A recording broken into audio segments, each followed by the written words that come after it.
Hey, what's going on, guys? Welcome back. I'm Lugo. This is Albert. We're gonna do a little thing on the mount, how to mount somebody, and why mount this way and not that way. Become clear in a moment. All right. So when we get to the mount, just go in this way, or head towards the camera, rather. You know, come towards me a little bit. So in focus there. All right. So when I'm here in the mount. When I'm here in the mount, if my opponent has his hands down here low, the Kipping Escape is a very viable option for him, or a simple bridge and a hip escape. Just demonstrate that real quick. Go ahead. And then hip escape out of there. There you go. So that's the principle of the hip escape and the Kipping Escape from mounts. Down here. If Albert turns to one side, okay, turn to one side, start escaping, Indian elbow escape, stop there, stop right there, just turn so the camera can see. There you go. So if he turns this way and now starts pushing my knee down and starts escaping with the knee and elbow escape, and now he can start either recovering guard or go ahead and take my back or something like this, right? So what's gonna happen is I can't allow his hands to go down to my hips. I cannot allow his forearm to go down and block my hip, so we need to act accordingly. Now, if he turns sideways, like the last escape that we did, come a little closer to me and turn that way. Yes, yes. If he does something like this, because the escape is happening on this side, it's quite easy to actually go ahead and start escaping slowly. Yep. It's quite easy. So see that he needs to be turned more or less on one side. I can always flatten him back out with a crossface. He can't really stop the crossface, because if he stops the crossface, yeah, you see that he uses the same hand that he needs in order to escape. He needs to escape, right? So he can't really stop the crossface. It's quite easy. I can crossface him this way too. It's, you know, it's not that much of a challenge to counter this escape. And also if he turns, go ahead and turn, start turning to escape. I can always modify my mount and start taking the back from here, right? So this escape is not that big of a deal to deal with. But the Kipping Escape and the framing on the hips is a problem, okay? So what we're gonna do is we're going to look at a concept where we don't really have to stay in the mount, but we don't really dismount either. It's kind of like a shin right mount is what I call it, okay? So what that means is, let's do, stay like this, yes. So whenever I see that, whenever I'm in the mount, I would prefer to have at least one underhook here. If I have that, those escapes are kind of nullified, okay? I have to be careful about bridge and roll and stuff like this if he traps my arm, but that's kind of easily, trap my arm. And then I have to be careful not to get rolled this way. But that's kind of easily avoidable if I just sprawl my weight down this way. And if he tries to bridge and roll that way, that's quite impossible, okay? So that's not a big deal. So ideally, I would like to have my underhook here. But I might lose it. Go ahead and bridge slightly and then recover your arm. Go ahead, boom, and then recover. And now it's a problem, okay? Unless he turns to one side and he initiates that knee and elbow escape, this becomes a problem. So nowadays, with Gordon Ryan and Gary Toner and the Danaher boys doing that Kipping Escape, this has become a very popular option. So as soon as I feel those hands here, there are a couple of things you can do. One is to sit back, because if he wants to Kipp Escape, he needs to drive you forward. Okay, so that's the one thing I can do really is sit back. So if he tries the same thing, go ahead. It becomes really hard. So I'm kind of like a rodeo, or like riding a bull here. Okay. Another thing we can do is, as he comes up, you notice that he needs to come up to, I can actually pull his head up here. And now, if he tries to bridge, go ahead and do your thing. It's actually pretty hard for him because he doesn't have his shoulders on the ground. He doesn't have, but I find that against bigger people to not be as successful, because they can still push me and you know, push my hips in. So the best option I found, for me at least, and I recommend you, obviously, if you're watching this video, experiment with it, is to actually bring my weight forward, just like what he wants here, right? But then what I'm going to do with my leg, watch this leg here, is I'm going to pummel So if I don't bring my weight forward, I can't really pummel this leg. It comes up to here no more, okay? But when I bring my own weight forward, or he bridges me forward, right, like he did, keep your elbows in, yeah, like you would.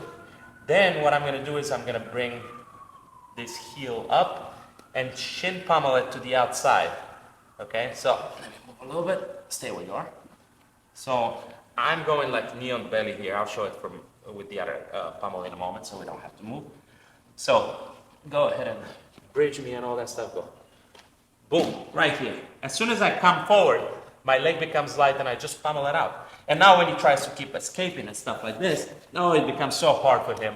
In fact, I will chill here, I will camp here for a little bit so that he gets tired, right?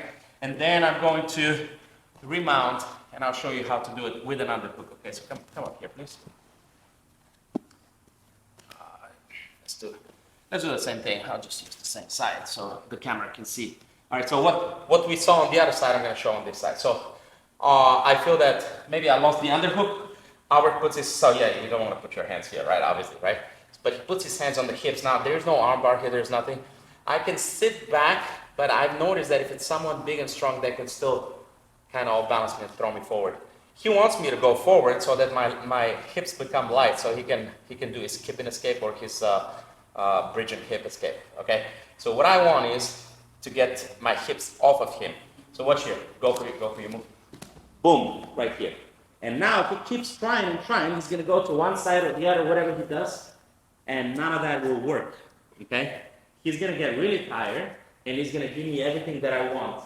When I get my cross face, I'm here on this side like you see me, okay? You can see where my foot is, okay? And I'm shin riding right here. It's not knee on belly, I'm not trying to score points here, okay? All I did was come on my shin to the outside, my foot to the outside, and now I rely on him getting tired, okay? So here's what happens on this side, basically.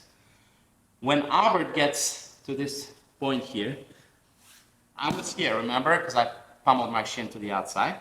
Now I'm shin riding, and he's trying most of the time he's gonna try and start hipping into me, just like what people do for keep your hand here. What they do when you have knee on belly, right? They start pushing, they start maybe framing on the knee. Doesn't really matter. If he frames on the knee, all I need is a cross face here. I need a cross face. I'm gonna dive under, and I'm gonna dive this way. Okay? Now I'm gonna open. I'm still shin riding. I'm gonna open, come forward, remount, and get my underhook back. Okay? So here's what this looks like in a faster motion. Okay? Bridge me so I can pump on. Boom, right here. Keep going, keep escaping. Right here. Okay? There you go. I tire him out until I see the opportunity to get my underhook. When I get my underhook, I go all the way forearm to the floor. I open it up. I lean forward, pummel back in, and I start attacking that mount. Okay?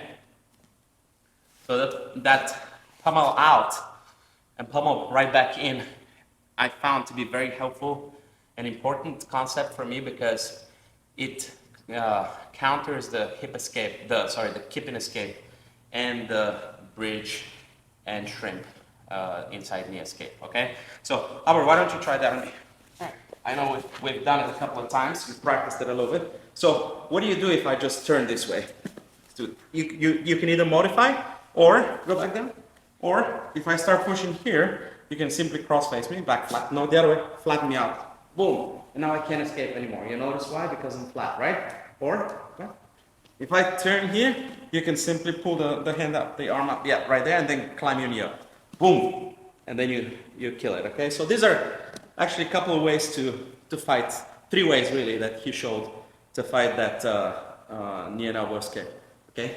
But now, what if we're here, right? And I'm not turning to my side yet, and I'm staying flat, but my knees are inside his knees. My elbows are inside his knees.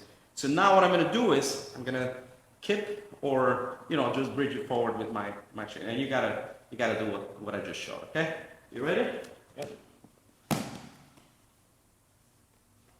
Go. And then, where is your head? Your head stays on this side of me, right? Here's why I did not mention that. First of all, so you can cross face me. But secondly, even if you shin right me, but put your head on this side here, right? If he does that, it's so easy to just push him off, okay? Because all his weight is on this side. His shin riding, his head is on this side, and I am really stuck here. And I can start pushing legs and all that stuff. The more I push, the more I open my arms, the more he goes under my armpit. So take my word for it. Right now I'm pushing on his knee with this hand. What are you gonna do with your hand? You're gonna get your underhook and then you're gonna climb it until there is room under my armpit for your knee. Then you're gonna mount. And now I'm hooked, all right? You can finish with your armbar here if you want. And where's the bro grip? There you go, all right? So modern problems require modern solutions. And I find the Kipping Escape to be the most, the highest percentage escape from mount. You know, where you put your, what we just did pretty much. We didn't do the kip, but it's the main idea. You know, the kip is basically this. Let me do the kip just to show it real quick. This is a little different from what we've done over.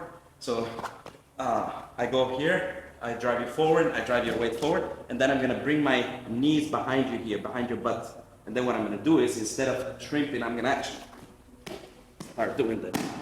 See that? So I slid my knees inside by pushing up and to the sides. He's light, so I could just do it up, but usually I need to balance him to the side.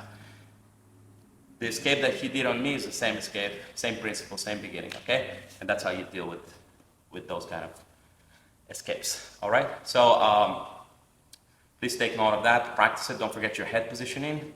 Pummel the shin early enough and you're gonna be fine. Even if you get caught in quarter guard or quarter mount, whatever you wanna call it, you can still find your way out of it. Most of the time you won't get caught in anything because if he's trying to keep his feet, his knees are gonna be together, so he's not gonna look to capture your foot. All right?